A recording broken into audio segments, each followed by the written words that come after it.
Hi friends, welcome to the Wild Side. I'm Steve Hall.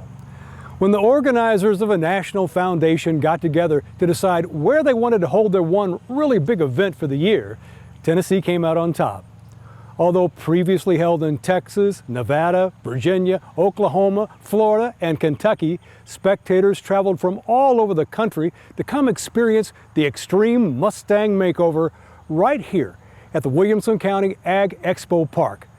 But for us, the journey started a few days earlier, up on a little mountain in Pikeville.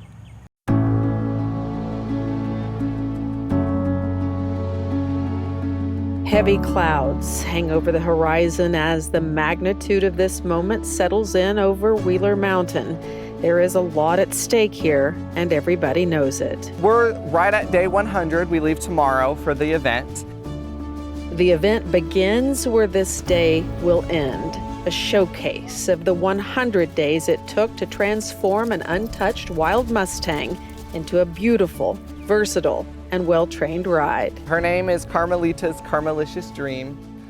Carmelita named after my great-grandma because she's, obviously she's got that caramel color to her. I picked her up in the beginning of March.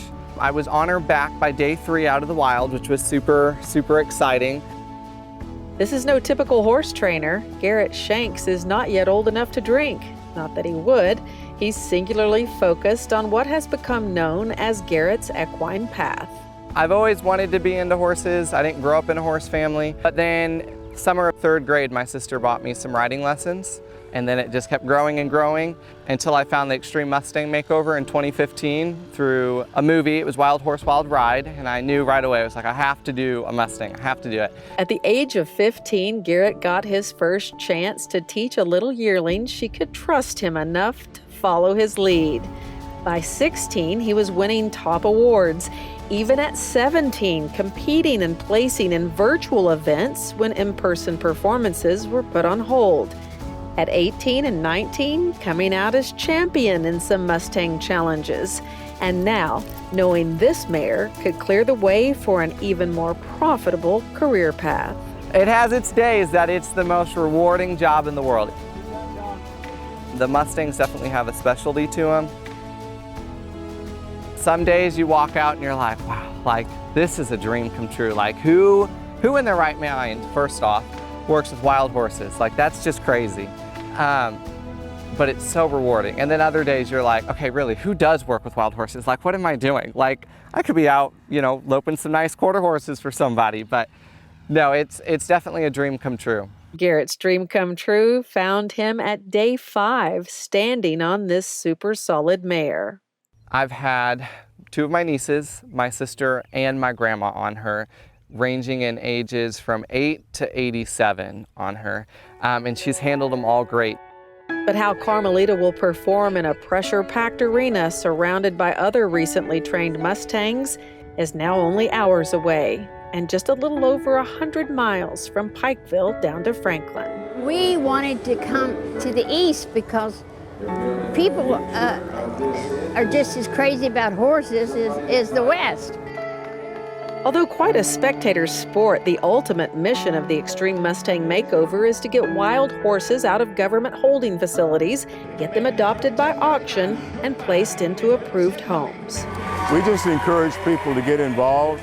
These horses are very intelligent.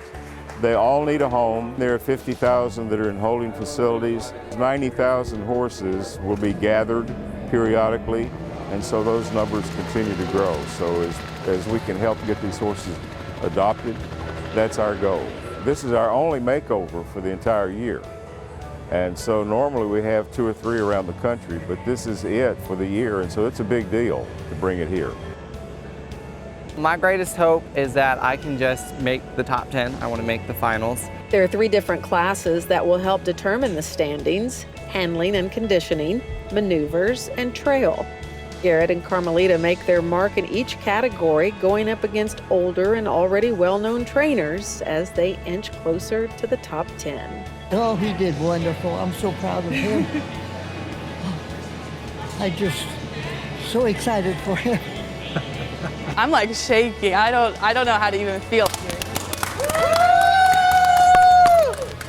I'm super proud of my mare. Let's see, we got second in trail, we got 6th in maneuvers, and then 10th in our handling conditioning class. And so that added up to us being the reserve champion into the prelims. And then we also won the Young Gun Award. He really wanted the Young Gun, so I'm so proud of him for that. So the Young Gun Award is awarded to the trainer between 18 and 21 who scores the highest in the preliminary classes.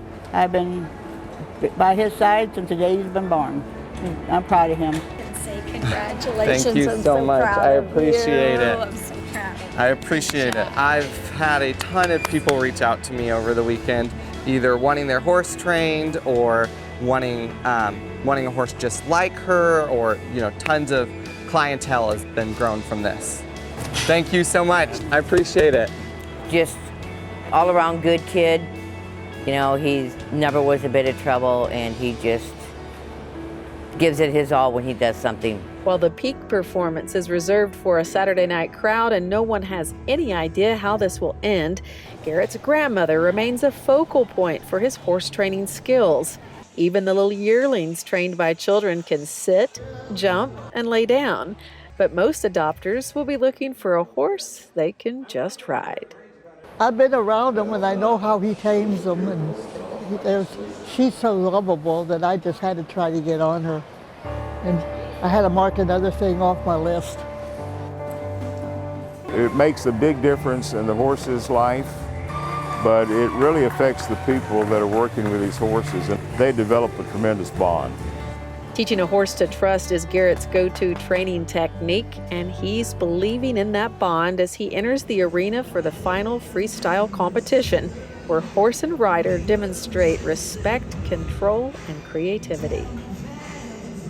Our color scheme is going to be like black and gold, so half the arena is going to be super like cobblestone and dark and just like really heavy, and the other side of the arena is white and gold and just very bright and happy. And we're going to kind of tell the story of living a worldly life and then being saved by God, and what the end product is looking like after receiving Jesus.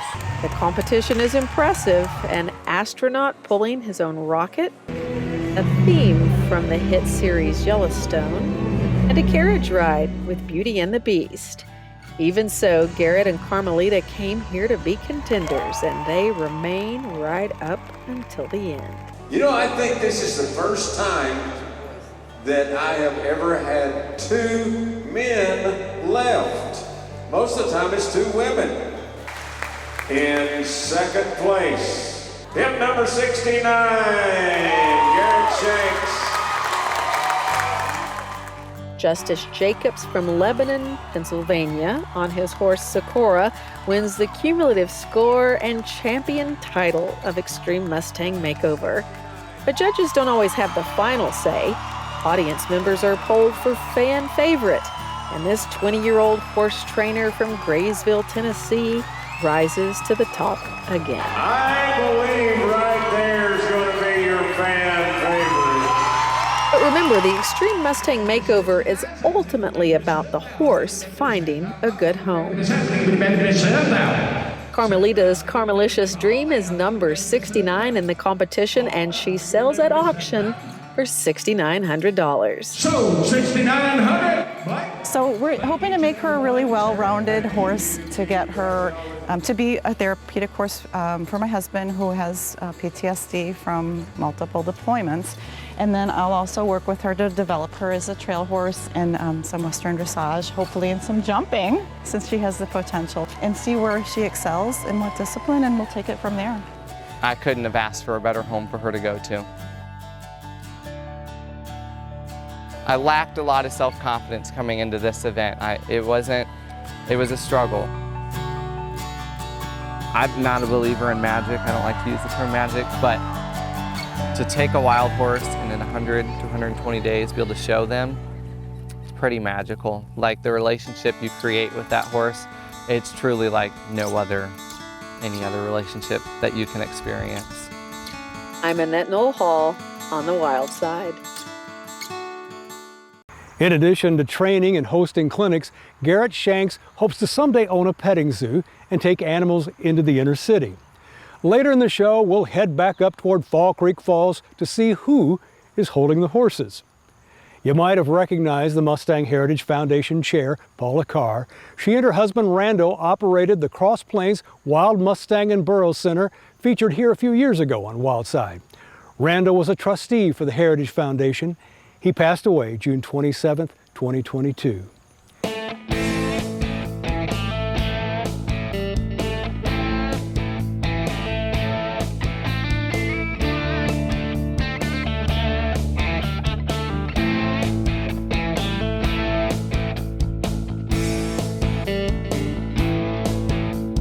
Tennessee's Wildside has been a presentation of the Jackson Foundation in association with Rockwater TV.